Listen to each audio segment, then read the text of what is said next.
Hi guys, this is the part 2 of My Shield Hero by DarthValgaav. Chapter 2, Izuku. Izuku, it's time to get. Inko Midoriya's sentence was cut short as she opened the door to her son's room, a frown appearing on her slim face. She stood there, a pink blouse and blue skirt that went down to her knees with an apron over it. Appearance-wise, nothing much had changed with her save a few lines around her eyes as well as some minor weight gain that she had never been able to get rid of from the stress of what happened almost 10 years ago. Thankfully, it wasn't all that noticeable. The room she was looking into was practically an all-might shrine, with posters of the number one hero covering up most of the wall while figures of the blonde man lined most of the shelves. There were a few other action figures of other heroes such as Midnight and Crust, but you would need a keen eye to spot them. There was one area of the room that was free of all might, the workbench where Izuku, now a 14-year-old teen, sat in front of. Half dressed in his school uniform, the black jacket of Aldera Jr. High hung on the back of his chair, the green-haired boy was so engrossed in his current project that he hadn't heard either his mother's voice or her opening the door. Instead, he continued to chisel at the band of metal as he formed it into a highly decorated bracelet with several small red-colored gems embedded into it. Off to the side were several other items Izuku had made recently. Things like hairpins, keychains, rings, and other such items that he had crafted himself now laying in small boxes. Izuku, repeated Inko, her voice louder and full of motherly authority.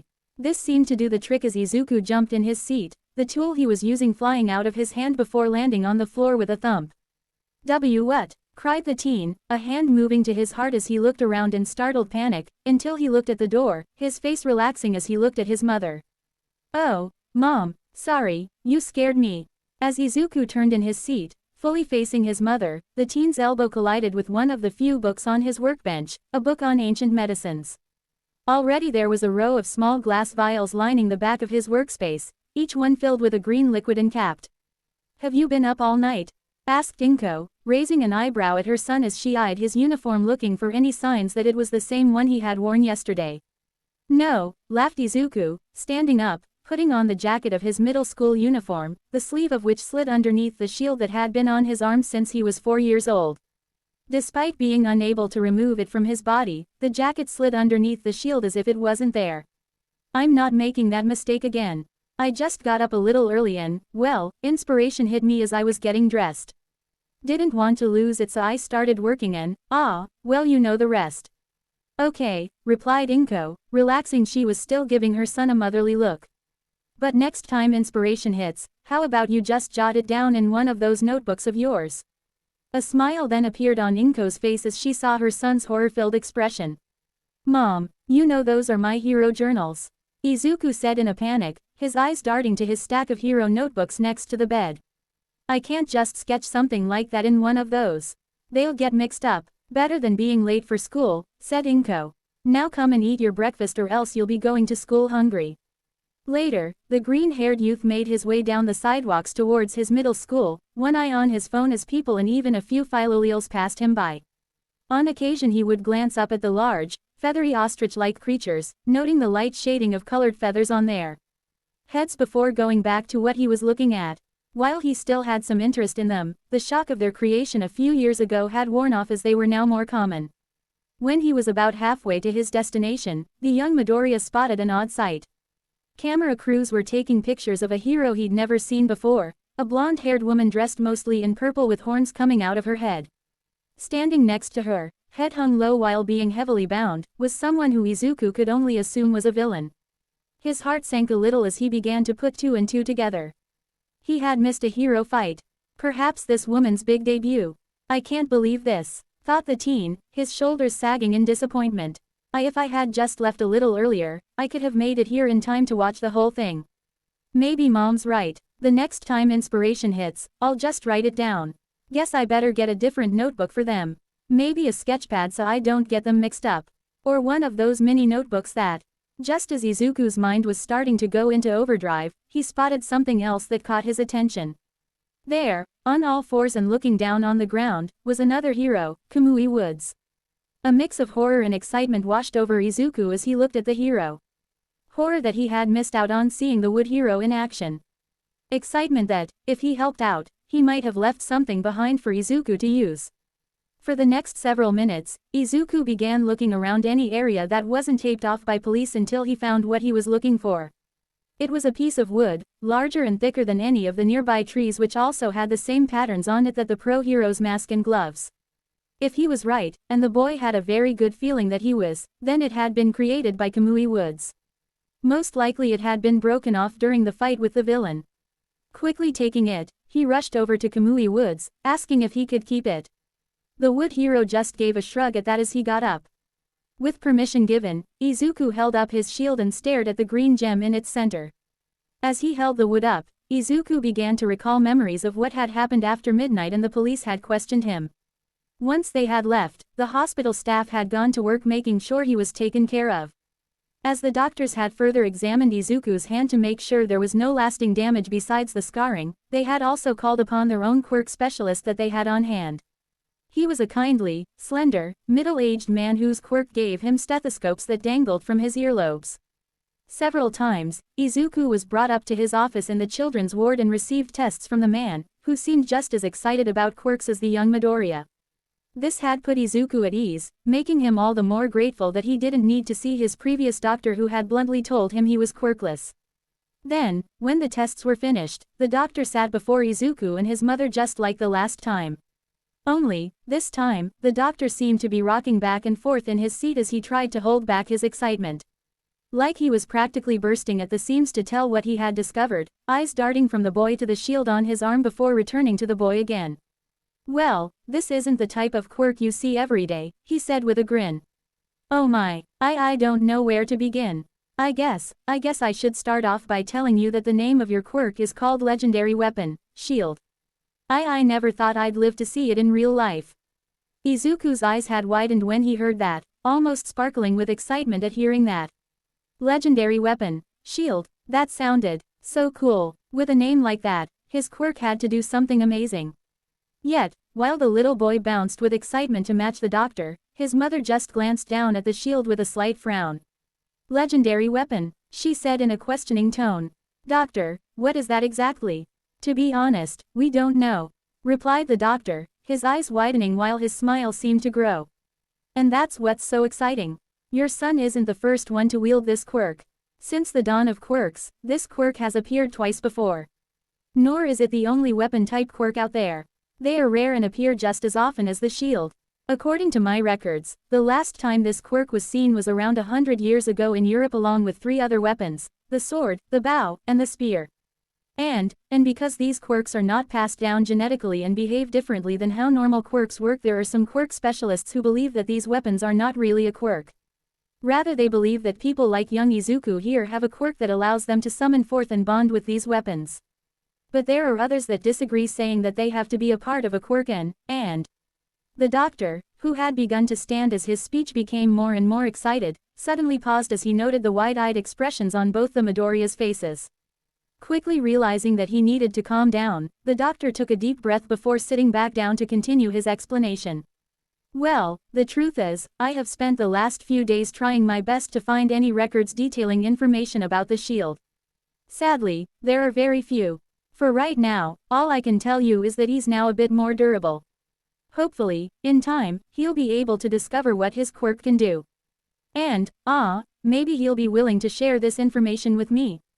Pretty please." Since that day, Izuku had learned a few things about his quirk. For starters, he discovered that while he could move the shield around his body, he was unable to take it off. He had also learned that, back when he started middle school and wanted to take up kendo, he was unable to hold the wooden sword. In fact, whenever he tried to pick up any type of weapon, it would be repelled right from his grasp. While both of those things were interesting, they paled in comparison to the most interesting feature of his shield. Holding up the piece of wood over the gem, Izuku released it and watched as it sank into the center of his shield. The green gem then glowed for a moment as the image of a massive, interconnecting group of circles appeared in his mind. Izuku had no idea what prompted him to try this in the first place. He remembered that he had been young and had used a simple leaf at the time. But, from that simple leaf, Izuku learned that by doing this he could gain new shields, and each new shield granted him new abilities. With his leaf shield, Izuku found that he could learn more about the plants he came into contact with, but also modify them slightly. Not to any insane degree like other heroes, just making them healthier. At least, at first. Since then, the green-haired youth had gained an impressive collection of shields from all sorts of materials. From rocks to bugs to animal fur and even everyday items, Izuku fed them all into the green gem, gaining all sorts of different shields. Though some of his best shields came from people with quirks. Izuku stayed where he was, watching as a new circle in his metal grid was added. With a smile, he turned to continue his track to school. It took Izuku a good 20 minutes of speed walking to make it to his middle school with only a few minutes to spare. Walking down the halls, he passed by several people who greeted him warmly, to which the teen waved in greeting as he made his way to his homeroom. Once there, Izuku took his seat only to have one of his fellow classmates approach him with a nervous expression. "Hey, Midoriya," said the teen. "Look, I know I promised I wouldn't pester you about that request. But, well, Hinata's birthday is coming up really soon and..."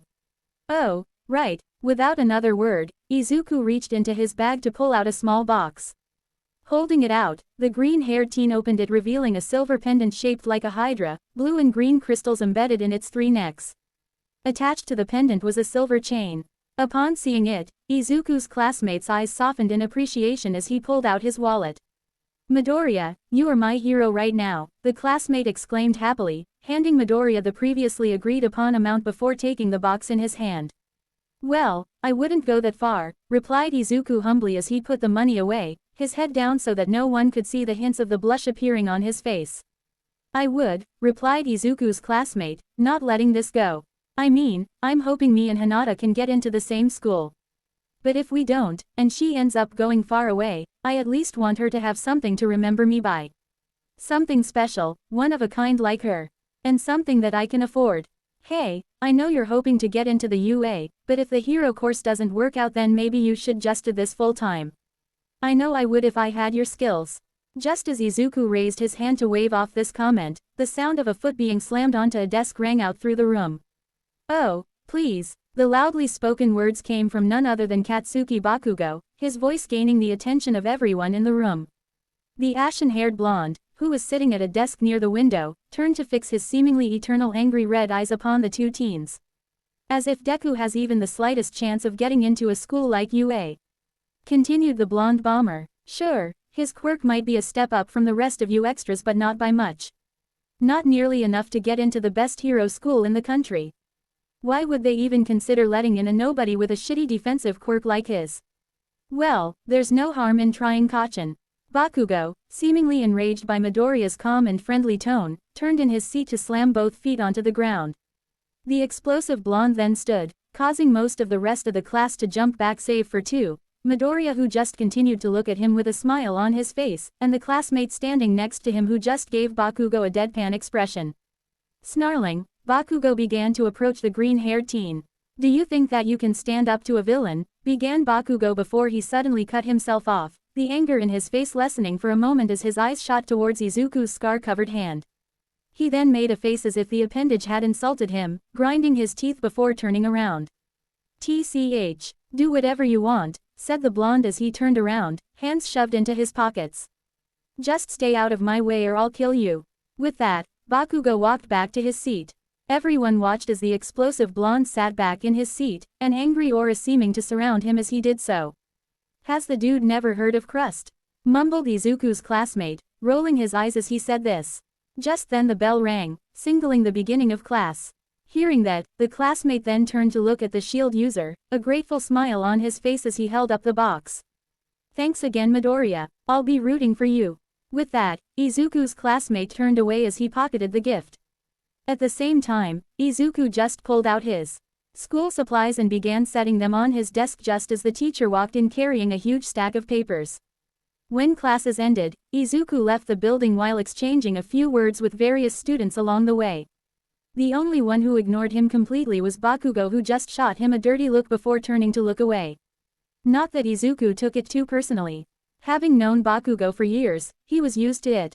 As he left the school grounds, he turned and began walking a familiar route towards the gym he frequented. This wasn't one of the larger, more well-known gym chains in the region, but instead a small, family-owned gym. And while they couldn't offer the more specialized equipment that the larger gyms offered to people with various quirks, the equipment was well maintained and the price was easy on his wallet. I wonder how long I should work out tonight, thought Izuku as he began to plan out his night. 2 hours would give me the best workout and I don't have that much homework tonight. But I do want to hit the bookstore and see if they have any more books on medicine. Plus I need to get in as much studying as I can if I want to pass the written portion of the UA entrance exam. So maybe working out for an hour. No, wait, an hour and a half. Smiling at his decision, Izuku reached into his pocket to pull out his phone so he could double-check the time the bookstore closed as well as see if there was any noteworthy hero news that happened since lunch. As soon as he held the phone up, his eyes fell onto his scars. Scars that were a reminder of why he wanted to be a hero. To save others with everything he had and to bring back their smiles. Just like how he had with Raphtalia. A blush found its way onto Izuku's freckled cheeks as he recalled the last time he had seen Raphtalia at the hospital. She had been brought into his room in a wheelchair and, despite how sick she was, the girl was bursting with so much life and smiling so much that Izuku almost didn't recognize her. Tears had welled up in his eyes, happy that he had been able to give that back to her. That he had been able to do what people like All Might did all the time. The only way that moment could have gotten any better was if the mighty symbol of peace himself came in to give Izuku a thumbs up. I wonder how she's doing, thought the young man. Maybe, someday, I'll see her again. With that, Izuku continued on his path to the gym. Only 10 months remained before the UA entrance exam after all. Chapter 3. Izuku Midoriya walked past the gates that lead into the legendary UA, his eyes sparkling with awe and wonder at everything around him. Standing tall on the path before him stood the great school that had helped to create some of the greatest heroes Japan had ever seen. Heroes such as All Might and Endeavor, the current number 1 and 2 heroes. What was even more amazing was that some of their alumni even returned to teach. And out of all the heroes whose careers he tracked a tad more thoroughly, Izuku knew that Midnight, the heroine that had saved him years ago, had been here for some time as its art history teacher. A smile crossed his face as Izuku thought of the woman, hoping that he would get the chance to see her and thank her again for what she had done.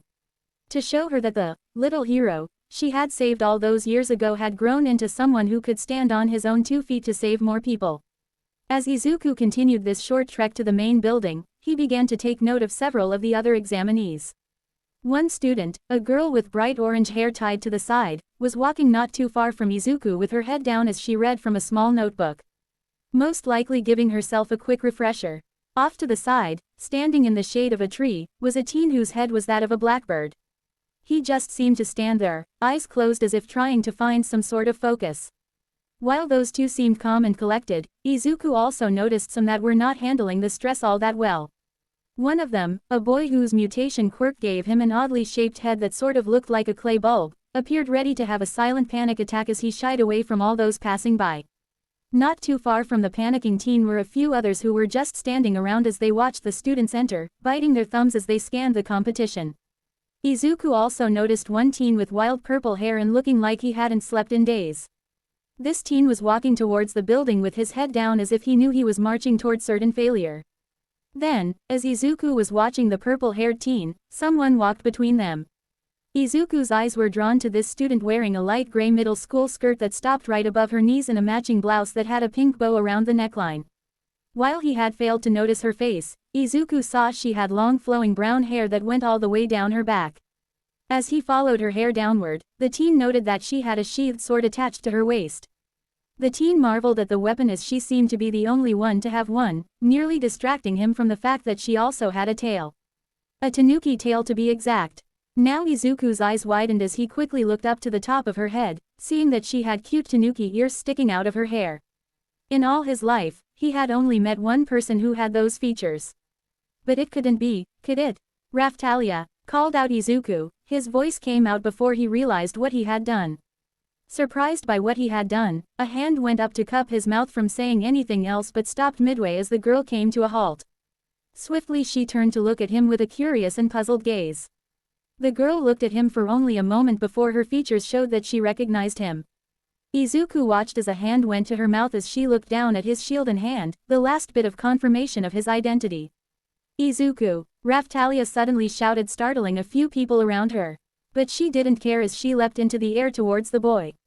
Landing in front of him, Raphtalia instantly reached out with both hands to grasp his scarred hand. Izuku felt his heart beat a little faster as he felt her fingers tracing those marks gently.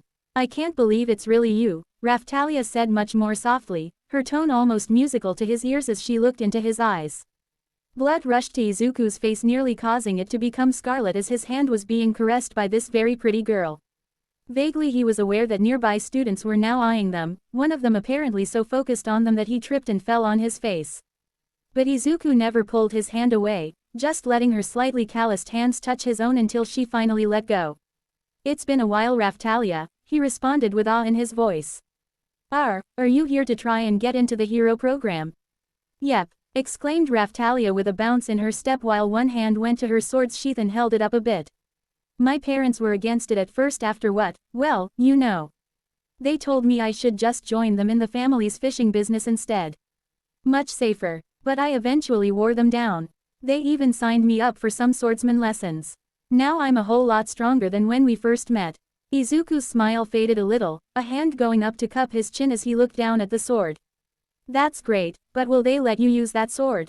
he asked. At that, Raphtalia crossed her arms over her chest with a proud smile. "According to the rules, I can as long as I made or helped make it. It's been verified and everything." As Raphtalia then held up a hand, making it look like she was going to go into a more detailed explanation, Izuku felt something colliding with his shoulder. "Out of my way, Deku. Same to you extra. If you two just want to stand around flirting all day long, take it somewhere else," growled Bakugo as he pushed past Raphtalia without giving her another glance as he made his way to the entrance.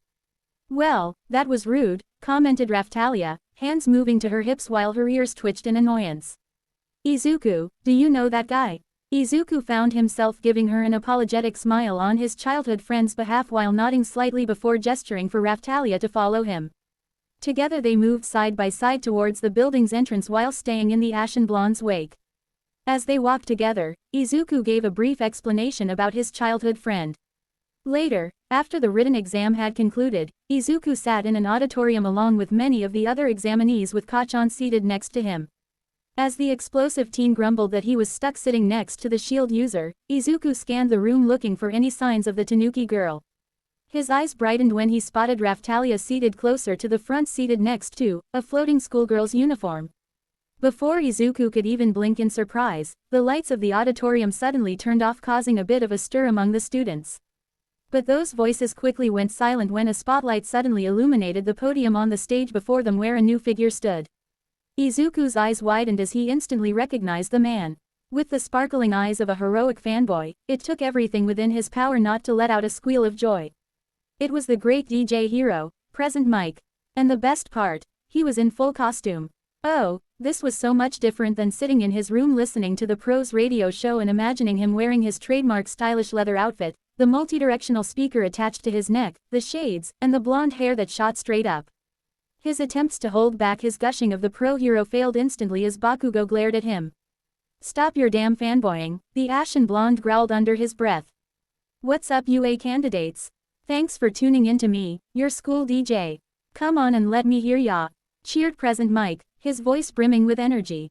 The hero's body twirled around as he spoke and his hands waved excitedly in the air, yet not a single person answered his call as silence filled the room. Not that Present Mike seemed to mind as he waved a finger at those gathered. "Keeping it mellow, aren't ya? That's fine, I can dig it. So let's skip ahead to the main show and talk about how this part of the exam is going to go down. Are you ready?" "Yes," shouted Izuku, unable to hold back his fanboy nature as he stood up swiftly while throwing his hands in the air. Of course, this had the effect of drawing the attention of pretty much everybody in the room. All the other examinees stared at him as if he had gone mad while Kacchan hid his face in his hands. "If I get the chance, I swear I'm going to kill you," he muttered through gritted teeth. For a moment, Izuku just stood there as the realization of what he had just done, as well as being the only one to do this, sunk in. Giving a nervous laugh, the green-haired teen slowly sat down while scratching the back of his head. "Like your application said," continued Present Mike, who somehow seemed to have gained more energy in his voice as his smile widened. It was like having a student finally responding to him lit a fire within his very being. "For the remainder of the exam, you rocking boys and girls will be doing mock battles in super hip urban settings. After I drop the mic, you will all be heading to your designated battle zones. Do you dig me? At that moment, everyone looked at the cards lying in front of them. After turning them over, Izuku saw what battlefield he was to enter. He also noticed that Bakugo had stolen a glance at his card as well. I see, said Bakugo as he leaned back into his own seat. They're keeping us apart so people who know each other can't work together. You're right, whispered Izuku in a tone that he hoped only his neighbors could hear. Our exam numbers are right next to each other, but they have us split into different combat areas. Bakugo glared at Izuku, his red eyes flashing in anger as he pulled his card away from the shield user. Get your eyes off my card, he growled. Damn, I was really looking forward to crushing you. Okay, let's check out your targets, exclaimed Present Mike, raising a hand as the large screen behind him lit up displaying what Izuku assumed was a model of the city they would be fighting in. There were also 3 silhouettes of 3 robots.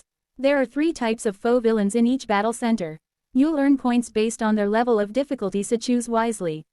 Your goal in this exam is to raise your score as quickly while shredding these villains like a mid-song guitar solo. But check it, make sure you're keeping things heroic. Attacking others is a big no-no. Just then, someone in the crowd in front of Izuku raised his hand. Excuse me, sir, came the loud, uptight voice of one of the male students. But I have a question. Hit me, yelled Present Mike. At once a second spotlight began to shine down upon the one who had spoken.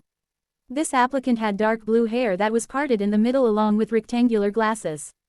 He wasted only a moment after being enveloped by the light before stiffly standing at attention. From what Izuku could see, this person's expression was firm, almost to the point of being overly serious, as he held up one of the handouts they had been given. On the printout, you listed 4 villains, not 3, said the bespectacled teen, his voice filled with great annoyance. With all due respect, if this is a printing error on official UA materials, it is shameful. We are exemplary students. We expect the best from Japan's most notable school. A mistake, such as this is shameful and will not do. Additionally, you with the unkempt hair.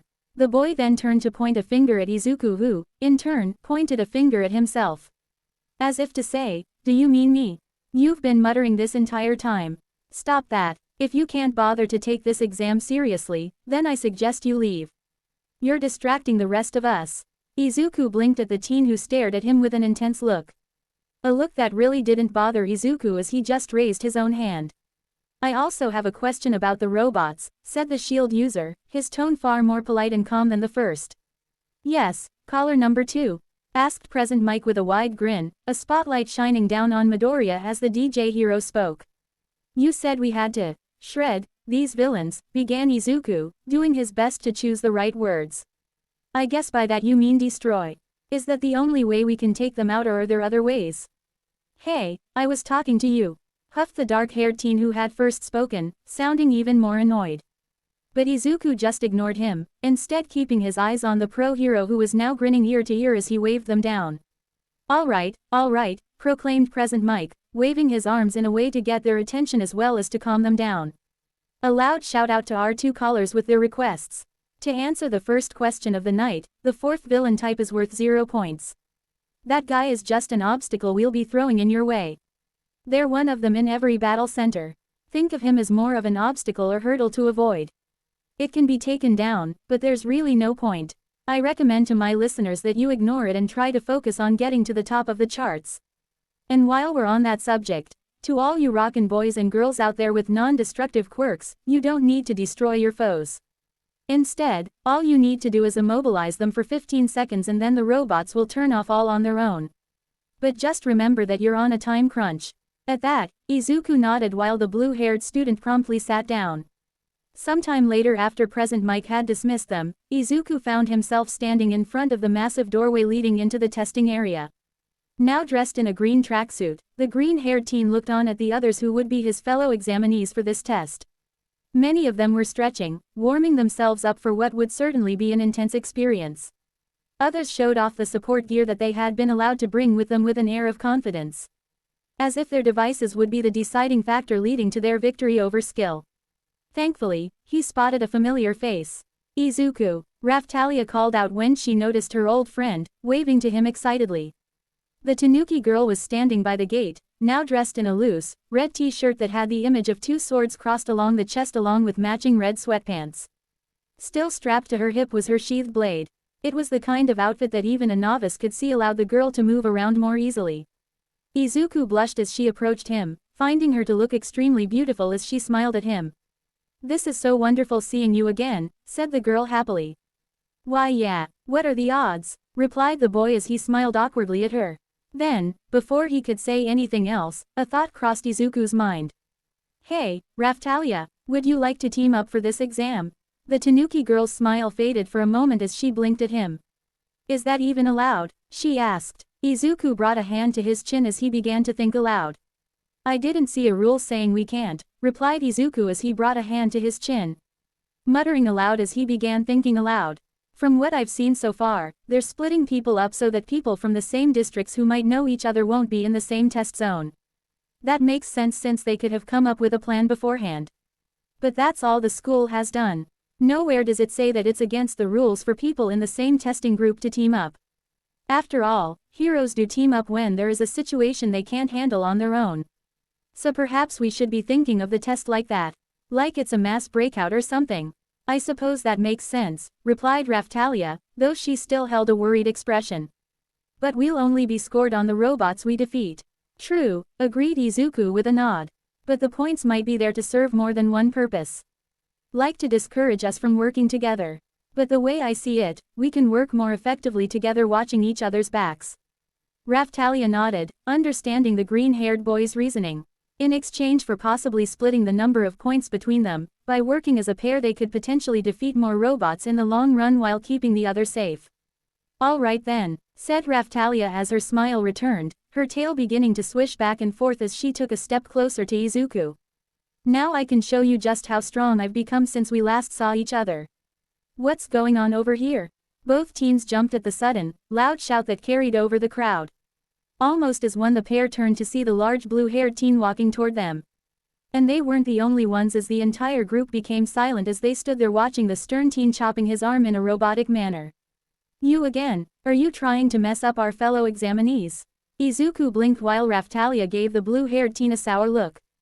But before either of them could say anything, the gates opened up to reveal a false city inside. Let's go, came the voice of Present Mike. As one, all the gathered students raised their heads towards the source of the sound to find the DJ hero standing on top of the wall looking down at them.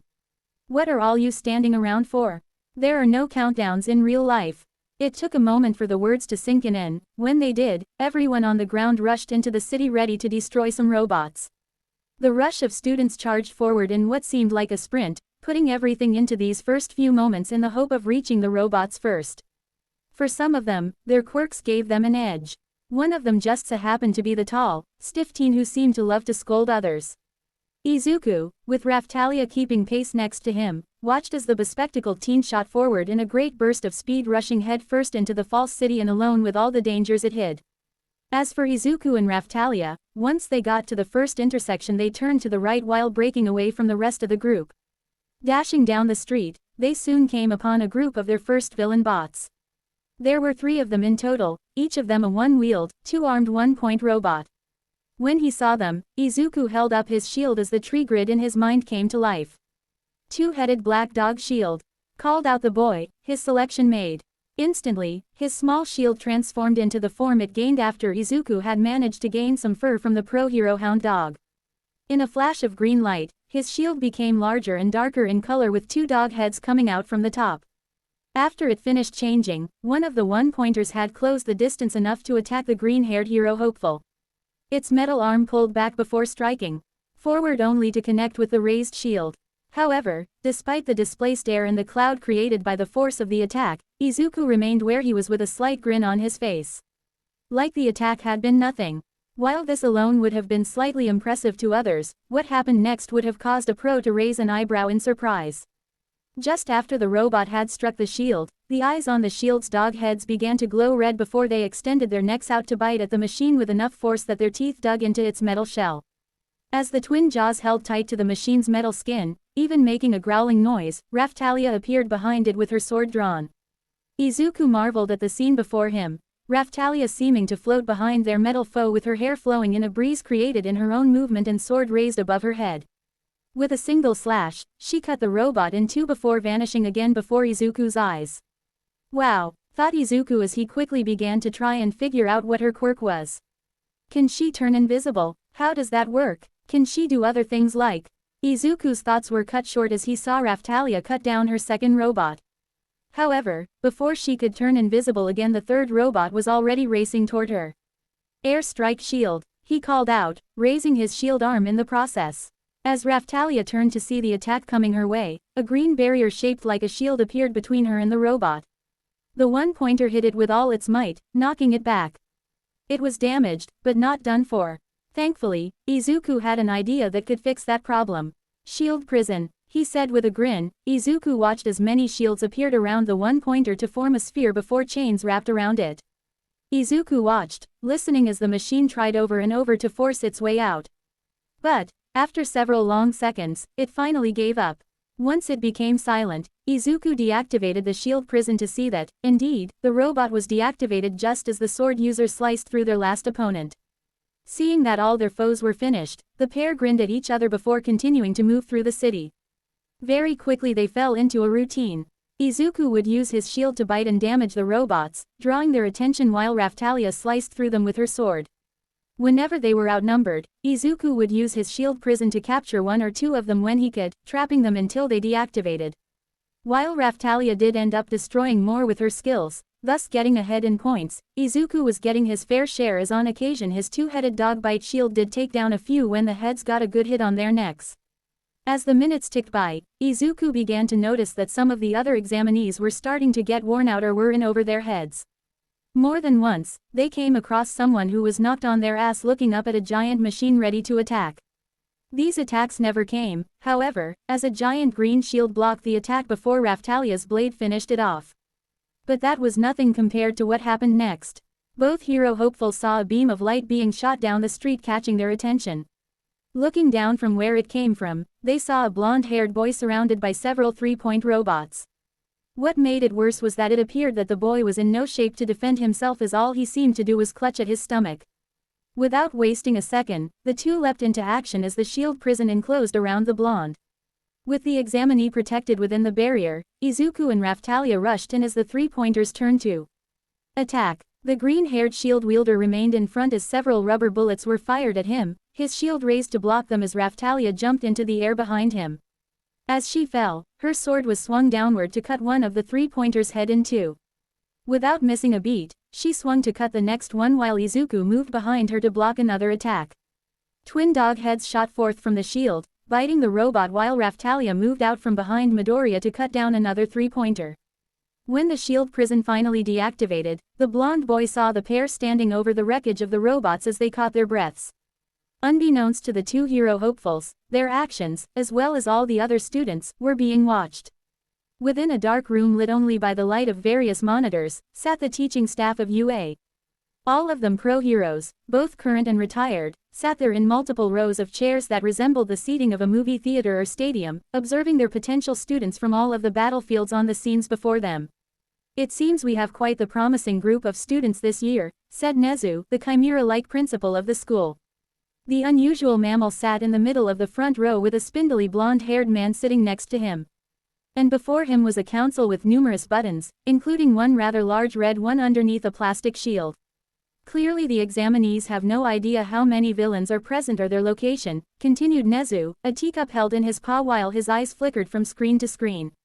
"They have limited time and must cover a vast area in order to hunt down as many targets as they can. Some are using their information-gathering abilities to plan out strategies while others rely on speed to pull ahead of their peers." As he said this, Nezu paused for a moment to watch the speedster of this exam. There, on the screen, was the image of Ida delivering a flying kick right into the body of one of the two-pointer robots. As his score, which was displayed on the bottom of the screen, updated, the mammal noticed something that brought a frown to his face. Unless he had been mistaken, he had seen Ida turn his head to glance at another examinee being overwhelmed by several one-pointer robots. Rather than stopping to help his fellow human, an act that would have been very easy given the amount of skill he had displayed thus far, Ida had looked away from one in need to continue racing ahead. This caused the mammal to frown a bit, sipping his tea. A part of him wished he could deduct points for such acts, but alas, he could not prove that Ida had in fact noticed the other examinee or believed that said examinee could get out of this mess on their own. Of course, began Nezu as he lowered his cup. Remaining calm under pressure can be a huge advantage, as is power and combat ability. Once more, Nezu paused as his beady eyes focused on the teen who currently held the most villain points by far. Katsuki Bakugo was shown standing on top of a pile of defeated robots of various values, arms bent and hands upheld as he panted heavily. But despite this and the sweat dripping from his brow, Bakugo smiled with savage glee. There was no doubt in the principal's mind that the boy's quirk was powerful and the skills he had demonstrated were impressive, but the anger he exuded was worrisome. Also, did he also have to keep screaming, "Die," at the top of his lungs all the time? Then, movement from another scene caught the mammal's attention. "Well, there's something you don't see every day. Cooperation between examinees," said Nezu in his cheeriest tone, raising his teacup as if to toast the duo of sword and shield. Various teachers turned their gazes towards the screen just in time to witness the pair in action, Midoriya raising his shield to block a strike from a two-pointer robot. As the dog heads on the shield bit into the metal arm, holding it in place, Raphtalia moved to slice the arm from the main body before spinning around to cut it in half. With the Tanuki's back turned, she failed to notice the one-pointer robot racing towards her. But Midoriya did see it coming, moving in to block the blow. Many of the heroes who witnessed this began to nod their heads in approval. One of those teachers was none other than Midnight, who eyed the pair's efforts with a smile. After all, it had been no mere coincidence that the two had been placed within the same testing ground. Midnight had recognized them both as the brave little hero and the young girl the moment she had seen their applications into the hero course. As she had watched them fight and aid each other, something that made her heart flutter with excitement, there was a bit of regret that she hadn't tried to get them in on special recommendation. It would have been a simple manner to get them in. Then she would have gotten a front row seat at watching their delectable interactions and gotten to make some of her own comments to further fluster them. Though, to be fair, she had not seen nor heard from them since that day. So her nominating them when she didn't really know what they were capable of wouldn't have been a good idea. Still, it had been worth cashing in the several favors just to make sure they would be together for this. And, as Nezu pressed the large button to unleash the zero-pointer, she knew that they would continue to impress her. Part 2 ended. Thanks for watching.